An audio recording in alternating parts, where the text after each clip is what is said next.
디트리히 본헤퍼의 정말 기독교는 비겁할까라는 책에 소망이라는 주제의 글을 읽어드리겠습니다. 인생에서 환상이 주는 의미를 모두 무시할 수는 없지만 그리스도인이라면 확실한 소망에 그 뿌리를 두어야 할 것입니다. 환상이 인간의 삶을 지탱해 나가는데 그토록 큰 영향을 미칠 수 있다면 소망이라는 확실한 토대 위에 세워진 인생은 얼마나 강할 것이며 그러한 인생이 어떻게 무너질 수 있겠습니까? 어느 날에 우리는 소망으로 인해서가 아니라 불안에 떠는 소망 없는 가련한 모습 때문에 부끄럽게 될 것입니다. 하나님을 전혀 신뢰하지 않고 하나님의 약속이 눈앞에 있음에도 거짓된 겸손을 내세워 눈앞에 있는 하나님의 약속을 손을 뻗어 잡으려 하지 않으며 도리어 절망감에 쌓여 하나님의 영원한 권세와 영광을 바라며 기뻐할 수 없는 초라하고 소망 없는 모습으로 사람은 소망과 더불어 자랍니다. 그 소망을 오직 하나님과 유일하신 그분의 권세에 둘 때에. 오늘 우리가 나눌 말씀은 마태복음 12장 14절부터 24절 말씀입니다. 바리새인들이 나가서 어떻게 하여 예수를 죽일까 의논하거늘 예수께서 아시고 거기를 떠나가시니 많은 사람이 따르는지라. 예수께서 그들의 병을 다 고치시고 자기를 나타내지 말라 경고하셨으니 이는 선지자 이사야를 통하여 말씀하신 바 보라 내가 택한 종 곧 내 마음에 기뻐하는 바 내가 사랑하는 자로다. 내가 내 영을 그에게 줄 터이니 그가 심판을 이방에 알게 하리라. 그는 다투지도 아니하며 들레지도 아니하리니 아무도 길에서 그 소리를 듣지 못하리라. 상한 갈대를 꺾지 아니하며 꺼져가는 심지를 끄지 아니하기를 심판하여 이길 때까지 하리니 또한 이방들이 그의 이름을 바라리라 함을 이루려 하심이니라. 그때에 귀신 들려 눈 멀고 말 못하는 사람을 데리고 왔거늘 예수께서 고쳐주심에 그 말 못하는 사람이 말하며 보게 된지라. 무리가 다 놀라 이르되 이는 다윗의 자손이 아니냐 하니 바리새인들은 듣고 이르되 이가 귀신의 왕 바알세불을 힘입지 않고는 귀신을 쫓아내지 못하느니라 하거늘. 아멘. 반갑습니다. 오늘 마태복음 12장 14절부터 24절까지를 중심으로 하나님의 백성이라는 제목의 말씀을 함께 나누겠습니다. 사람들은 예수님께서 기적을 베푸시고 병을 고치실 때에는 열광했지만 예수님께서 하나님 나라에 대해 가르치시고 하나님이 누구신지에 대해 그리고 복음이 주는 도전과 그 요구에 대해 소개하실 때 그때부터는 너무 마음이 불편해졌고 그 불편함은 곧 예수님을 죽이려고 하는 증오와 분노와 살인의 마음으로까지 커졌습니다. 14절입니다. 바리새인들이 나가서 어떻게 하여 예수를 죽일까 의논하거늘. 물론 우리가 잘 아는 것처럼 예수님은 우리를 위해 십자가를 지고 죽으시기 위해 이 땅에 오셨습니다. 죄 없으신 예수님의 죽으심으로만 우리의 죄의 값을 대신 지실 수 있었기 때문입니다. 그래서 당연히 십자가로 걸어 들어가실 것이기 때문에 종교인들이 예수님을 죽이려고 하는 것에 대해 당황하거나 놀랄 필요가 없으셨지만 그렇다고 해서 그게 아무 때나 이루어지는 것은 아니었습니다. 예수님의 모든 행적과 십자가로 가는 모든 스케줄은 하나님의 때, 하나님의 방식 안에서 이루어질 일이었습니다. 종교인들은 자기들의 정의, 자기들의 기준과 감정으로 예수님을 죽이려고 했던 것이지만 예수님께서는 아직 그 때가 아닌 것을 아셨기 때문에 거기를 떠나서 다른 곳으로 가셨습니다. 굳이 그들과 논쟁하심으로 에너지를 쏟고 싶지 않으셨던 겁니다. 그런데 여전히 예수님이 보이시는 기적과 병 고침이 좋았던 사람들은 예수님이 가시는 곳마다 따라다녔습니다. 모두가 예수님을 필요로 했던 사람들이고 예수님은 그들의 필요를 따라서 병을 고치시고 놀라운 일을 행하셨습니다. 15절입니다. 예수께서 아시고 거기를 떠나가시니 많은 사람이 따르는지라. 예수께서 그들의 병을 다 고치시고, 그런데 재미있는 건 이것입니다. 예수님께서 병을 고치시고 놀라운 일을 행하실 때마다 그들에게 말하고 다니지 말라라고 당부하셨다는 사실이죠. 16절입니다. 자기를 나타내지 말라 경고하셨으니. 우리는 이 부분이 쉽게 이해되지 않습니다.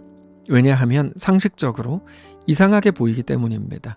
쉽게 생각할 때 예수님께서 베푸신 기적을 많은 사람에게 말하고 다니면 예수님의 행적이 전파될 거고, 그러면 예수님의 사역과 예수님의 능력이 그렇게 알려질 거고, 그러면 예수님은 더 유명해지시고 예수님으로부터 더 많은 사역적 열매가 생길 거고, 예수님이 하고자 하시는 일이 더 효율적으로 빨리 이루어질지도 모릅니다. 더 많은 사람들이 예수님께 호의적으로 바뀌고 이른바 예수님의 편이 더 많이 생길지도 모릅니다. 그런데 예수님은 그렇게 하지 말라고 말씀하시더라는 겁니다. 우리는 그 이유를 간단하게 알 수 있습니다. 예수님에 관한 좋은 소식이 퍼지는 것과 예수님께서 그들에게 베푸시는 기적, 혜택, 은혜, 이 둘은 서로 관계가 없는 것이기 때문입니다. 무슨 말인가 하면 예수님은 좋은 소식이 퍼지게 하고 그것으로 어떤 장점들을 가지려는 게 아니라 단지 그들을 불쌍히 여기시고 그들을 긍휼히 여기셔서 그들에게 그런 일을 행하신 겁니다. 예수님은 그 결과로 얻을 수도 있는 여러 가지 혜택이나 도움을 전혀 필요로 하지 않으신 겁니다.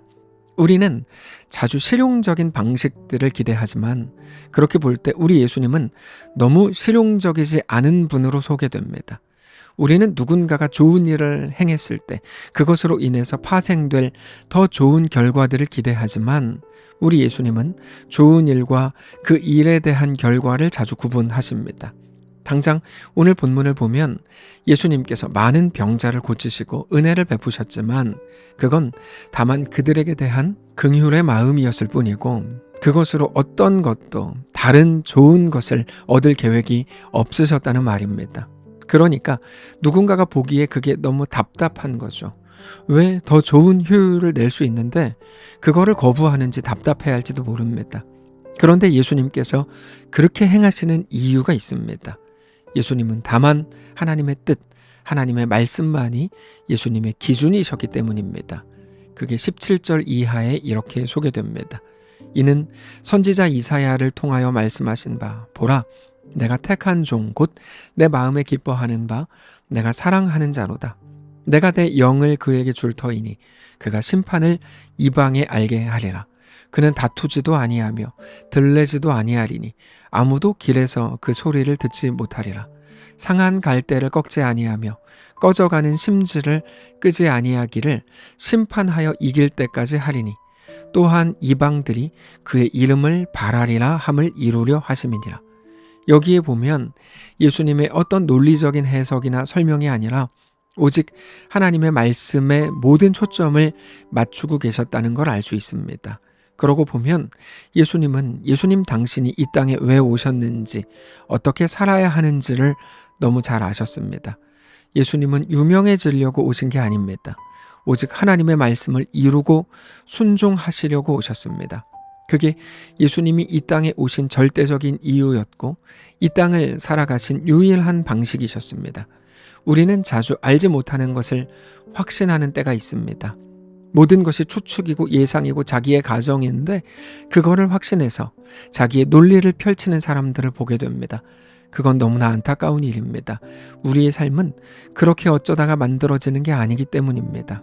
우리는 그리스도인이라는 말이 어떤 의미인지를 잘 알아야 합니다. 그리스도인이라는 말은 그리스도에게 속한 자라는 말이고 그 말을 조금 더 풀면 하나님 나라의 백성이라는 말이고 그 말은 하나님의 통치 아래에 있는 자, 하나님의 다스리심을 받는 자, 하나님이 왕이신 것을 알고 믿는 자라는 말입니다. 그리고 그 말을 조금 더 풀면 하나님의 도전, 하나님의 이끄심, 하나님의 요구 앞에서 자기 자신을 조정함으로 그 말씀에 순종할 준비를 하는 자라고 말할 수 있을 겁니다. 거기에는 내가 생각하는 효율이나 내가 생각하는 장점은 존재하지 않습니다. 다만 하나님이 무엇을 말씀하시는지, 하나님이 누구신지, 하나님이 나에게 주시는 요구와 도전이 무엇인지가 중요할 뿐입니다. 그건 광야의 이스라엘 백성에게 주신 하나님의 말씀과 광야에서의 이스라엘 백성들의 걸음을 통해 우리가 확인할 수 있습니다. 그들은 하나님과 상의하지 않았고 하나님 앞에서 왕노릇하지 않았고 오직 하나님의 말씀과 이끄심을 따랐을 뿐입니다. 그게 구름을 보는 삶으로 정리될 수 있습니다.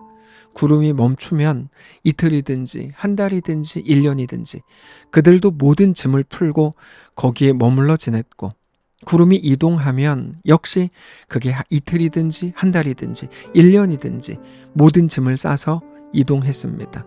그렇게 구름을 보고 움직이는 삶을 살았습니다.